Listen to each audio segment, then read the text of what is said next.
মিথ্যে অভিযোগে মাকে ফাঁসানোয় ক্ষেপে গিয়ে চারুকে ঘাড় ধাক্কা দিয়ে বাড়ি থেকে তাড়িয়ে দিল সোনা। আমরা এমনটাই দেখতে পাব অনুরাগের ছোঁয়া ধারাবাহিকের পর্বগুলোতে। ইভেন্টের শুরুতেই বিগ বং এর প্রতিনিধি দীপা দুর্দান্ত পারফর্ম করে সকলের মন জয় করে নেয়। বিগ বং তাদের খাবার দিলে দীপার হাতের রান্নার প্রশংসা করতে থাকে সবাই। তবে একের পর এক রাউন্ড জিততে থাকলেও চক্রান্ত করে দীপাকে ফাঁসিয়ে দেওয়া হয় চুরির অভিযোগে। আর এই গোটা ঘটনার পেছনে হাত থাকে চারুর। কারণ চারু দীপাকে সূর্যর জীবন থেকে দূরে সরানোর জন্য এই চক্রান্ত করে দীপাকে মিথ্যে অভিযোগে ফাঁসিয়ে জেলে পাঠিয়ে দেয় চারু। অন্যদিকে গোটা ঘটনায় মোটা অঙ্কের টাকার বিনিময়ে তাকে সাহায্য করে জয়।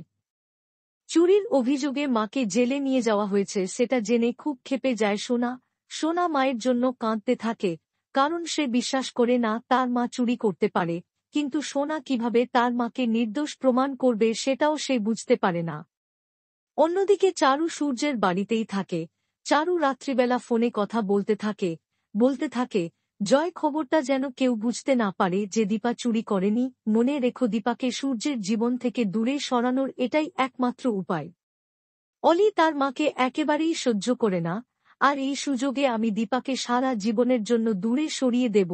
দীপা যাতে কিছুতেই ছাড়া না পায়। ইভেন্টে যত রকমের প্রমাণ ছিল সব লোপাট করে দিতে হবে, যাতে পুলিশ কোন প্রমাণ না পায়। সব কথা আড়াল থেকে শুনে সোনা। সব শুনে ঘাড় ধাক্কা দিয়ে চারুকে বাড়ি থেকে তাড়িয়ে দেয় সোনা। বাংলা বিনোদনের এই ধরনের সকল আপডেট সবার আগে পেতে চ্যানেলটি সাবস্ক্রাইব করে পাশে থাকা বেল আইকনটি বাজিয়ে দিন। ধন্যবাদ।